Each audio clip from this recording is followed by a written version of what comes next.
Welcome to CEOs You Should Know, and in particular, welcome to Duke Hartman from Integer Technologies. Let's start with Duke Hartman for a second. Are you from the South? Are you from South Carolina? I am not. I get raised eyebrows when I tell this story, but I'm actually from Hawaii. So Okay. I'm born and raised out there. My dad was from the South, Florida guy, kind of a hippie surfer who ended up Central America, California, and then Hawaii. They went out there in the 70s and stayed. And so I was born and raised in Hawaii. Let's talk a little bit about your education background. Public school kid, always loved the ocean and always loved technology, like taking things apart. So, and with the influence of my dad, went into engineering. So got a mechanical engineering degree and really became fascinated with technology that was in the ocean. So ended up working on underwater robots, subsea cables, the kind that carry the internet, and undersea surveillance, that sort of thing. Hydrophones, which are microphones underwater. A lot of really cool technology. Got very, very lucky right out of undergraduate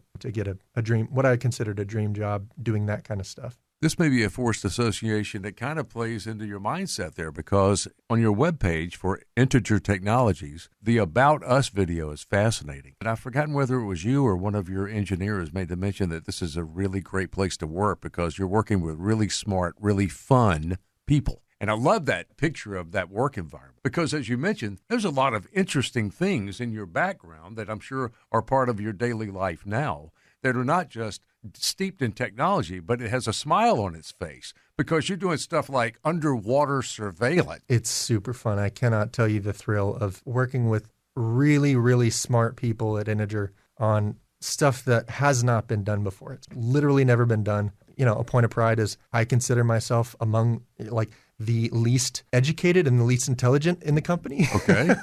And that's a point of pride because we've hired so many really, really intelligent people who are working on systems that are going to change the future of technology. Your mission statement is putting research into action. Was there a particular void in the market that you saw that needed to be filled, or was there something in the market that you believed could be done better with your fun and smart people? It was a gap that we saw. So my co-founder, Josh Knight, so he and I started the company. Brilliant scientist. His PhD is in naval architecture, did research, academia, but decided to go the industry route. Okay. We both worked with academia and research, and then also worked in national defense, national security, technology development. So those are two very, very different worlds. Mm-hmm. So universities with the bright minds, professors, grad students, research labs, and then your warfighter who has a life or death mission. They don't do research for research's sake. Let's put it that way. It's not to publish papers. It's to defend our country. The best tech, give them an unfair fight in defending our country. And so those two worlds are so different.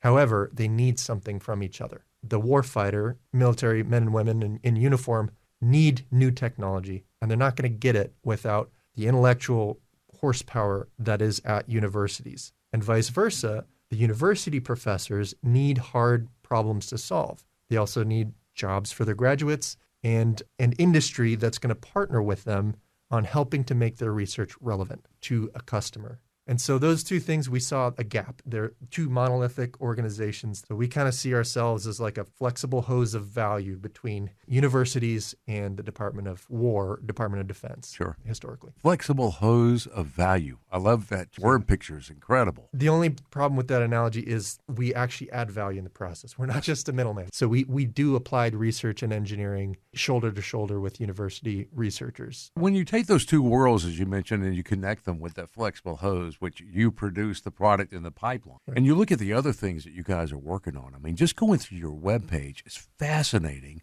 The expanse. I'm sure that was even there with technology prior to AI. And now you think about the AI technologies available with inside Integer Technologies. Let's talk about that for a few minutes. The introduction of AI is really exciting. Our calling card is modeling and simulation. So being able to simulate, say, a battleship and its electrical plant. The pop culture reference here, like all power to shields. Okay. Right? Yes. So that's, if you Star Trek fan or ever seen it or heard of it, all power to shields referred to diverting a spaceship's power to defending the ship by raising the shields. So in the same way, these modern battleships are floating cities, really. They're microgrids that have a power plant, they have propulsion, they have loads just like a city does, And then they have high-powered radar and laser weapons. So to move electrons around the ship in a way that, hey, there's an incoming missile, I need to shoot it down, but I also don't want my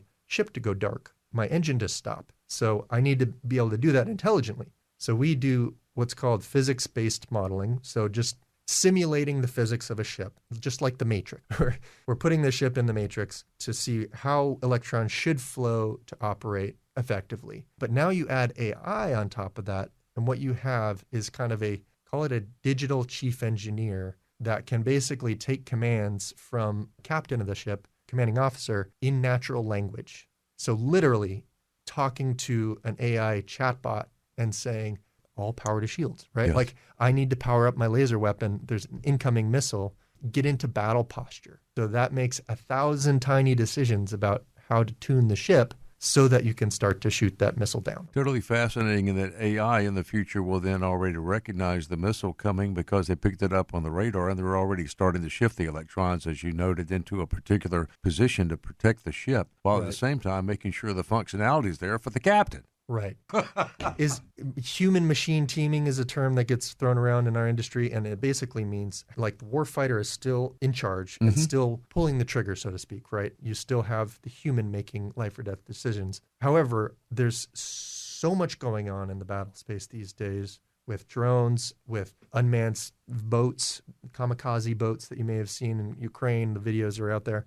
So much going on that you need to reduce what they call the cognitive burden, basically the distraction of all the things going on that your warfighter is dealing with, so that you can serve up actionable recommendations. Like, incoming thing, I recommend we do this.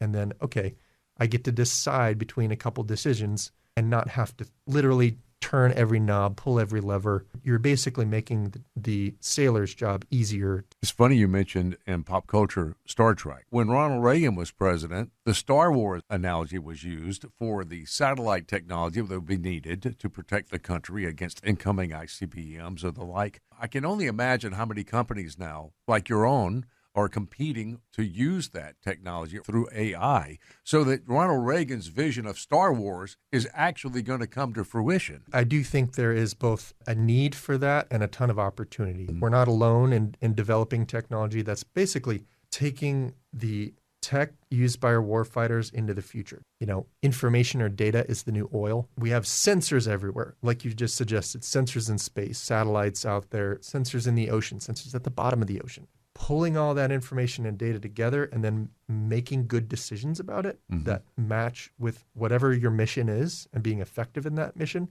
that is the secret sauce that we're trying to work on and others are working on as well. Many times when I talk to persons like yourself, CEOs that I'm glad I now know, they will talk about their work relationship, for instance, like yours, with universities here, with Benedict and USC, but also other universities across the country, LSU and the like. Let's talk a few minutes about how your company gets involved and interacts with the engineering schools on those university campuses. Yeah, so our two big partnerships in the state are with Benedict College and University of South Carolina. In both cases, they're engineering and computer science related.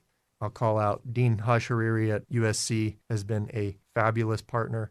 His program and Integer Technologies have grown alongside each other. So typically how we'll partner with the university is we understand the problem set the warfighter are working on. So in other words, U.S. military, they want a capability. They can't do it today. And often there's a technology reason for that. Okay. So in other words, I want to be able to detect any submarine anywhere in the ocean. All right. And then track it. And I want to be able to understand the health of my own robotic submarines.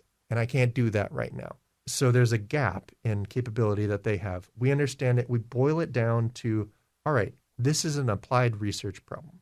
It's research, yes, so we're exploring, but it's applied because there is an application for the outcome of that research. And so that's the kind of sweet spot for Integer where the university can do the more basic and fundamental research. So they'll explore algorithms.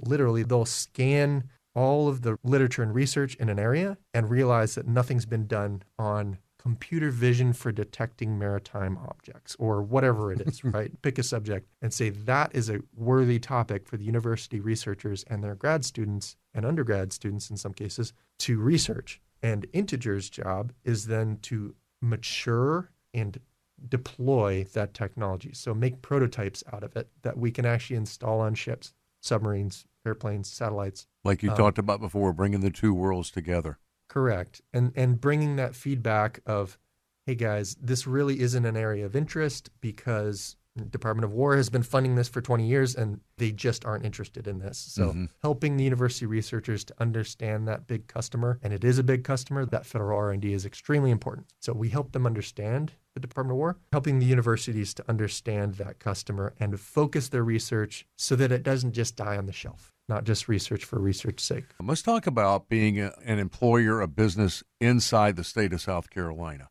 Is there becoming a circle of CEOs you should know that are talking amongst themselves and maybe inviting other companies that would be great to have in your own backyard to help with what you produce every day? I do think this community in this state has been extremely welcoming and inviting. We were founded here in Columbia, so we're a South Carolina-based business, started January 2021.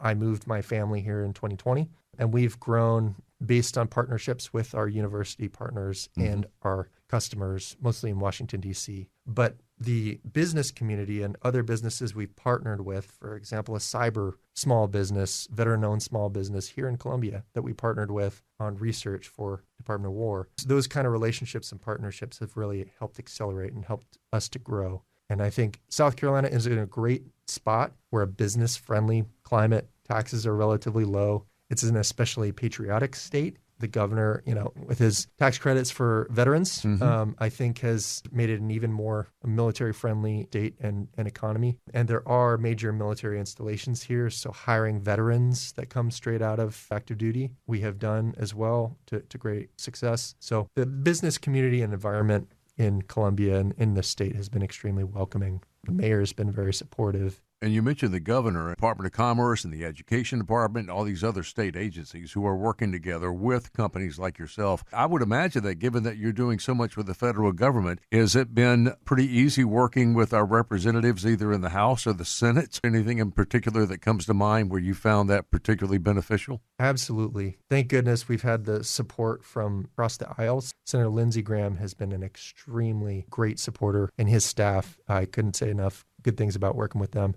Joe Wilson as well, his staff has been fantastic. Jim Clyburn's staff and his team have been extremely supportive. Again, Republican, Democrat, they both want to make South Carolina great and improve the economy. And so we've had nothing but great relationships with those offices. I love the fact that you're a South Carolina-born company. I did not realize that since you and I have just met. And you came here during COVID. Yeah. Wow, that must have been an interesting time to launch a business. In 2020, I was working for another company as a vice president, and they sent me out here to Columbia, South Carolina, to start a satellite office for them. Well, in 2020, that business basically went belly up. So my co-founder, Josh Knight, and I were working together at that company. And the two of us looked at each other and said, we know how to do this. We know how to do the research. We know how this business works. Why don't we go out and start our own shop? We can do it right here. We could do it right here. So I had two small kids at the time. My wife told me she was pregnant with her third.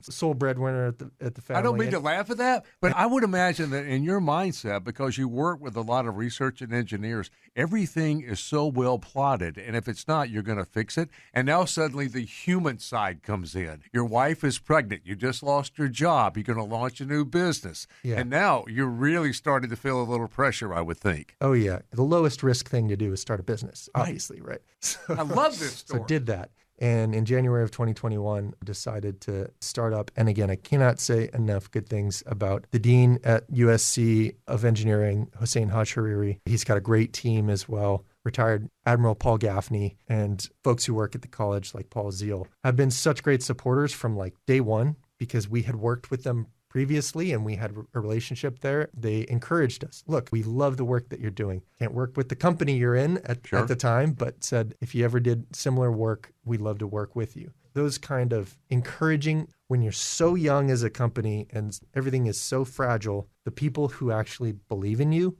That's really, really meaningful. And again, it's not all altruistic, right? There was a benefit to the College of Engineering and to Sure. USC and their students. We've basically hired 25 Gamecocks. So like Okay. we're basically half Gamecock at least. We'll let a few Clemson Tigers in here, There you go. here and there, but mostly USC grads from the College of Engineering. So now, at least locally, I think we're the largest feeder company over the last couple years for a local small business doing defense work. How many people are currently working with Integer Technologies? We're about 75 people right now, and we're going to grow into the low hundreds next year. What an interesting story on how you got here. And I'm so glad that you were here when seemingly your life fell apart. It And did you feel that decided way. you could grow it here in Columbia, South Carolina, Yeah. because it means so much to our state and our community. Because for so many years, we were far from being on the cutting edge of technology. We were just a manufacturing or agricultural. But now, South Carolina, or the South in general, but South Carolina really is gaining a reputation as being on the cutting edge from medical to pharmaceutical and now with engineering. That's a key point, what you just said, kind of not doing away with the manufacturing and the timber and all that stuff. Sure. Keep doing that, but add these knowledge worker, high-tech jobs that can have an outsized impact on new business creation and job creation. So we hired a research economist at USC to do an economic impact study on what we've been doing with the university. And they showed us that within this decade, we'll have a $750 million economic impact between USC, Benedict, and Integer's work together for these national security projects. That big of an impact because there's such a multiplier effect. When you're hiring PhDs who are developing technology, those are high value outcomes and products you can then sell and generate more jobs based on that. So not saying manufacturing is not great, because it is. Sure it is. In fact, you can apply some of the tech we're doing to manufacturing to make it more efficient, more effective, because there's a whole aging workforce that's retiring. And to get those kids who are used to gaming and AI and Yes. AI natives into those factories to help run them, you need to upgrade the technology that they're using to make things. I've had this conversation with a lot of CEOs, you should know, starting to reach now just not into the universities, but they're trying to identify STEM students so that they can grow them even as young as middle school and help them understand the technology opportunities that are right here in this state. Have you had an opportunity to talk with other companies that are doing that, or are you, in fact, trying to do that yourself? Absolutely. Shout out to Crystal Bowman at the company, because she has been actively working, especially with Benedict College, but also with USC, on recruiting from high schools, especially, even going down as far as middle school, to basically help create a pipeline, because we have a need, both engineers at the company and researchers and STEM students at the university partners with whom we work. So finding a way to actually go to those schools, get them excited about it, because they just don't know what's possible. They don't know the cool things you can do with tech. Right. They just, maybe they know AI as a chatbot, and that's basically what their reference of technology is, and that's fine, but there's so many other things you can do and so many career paths. You get a STEM degree, you work a few years, you could be making six-figure salaries. Students who come from lower income backgrounds, first-generation college students, they get a STEM degree, the whole trajectory of their family line can change based on generationally, based on one internship and exciting opportunity, getting curious and interested in tech. And so we've had that at South Carolina State. Our very first intern is now a full-time software engineer and is just crushing it. Exciting stuff. And thank you again for your time, sir. From integer-tech.com. It's Integer Technologies.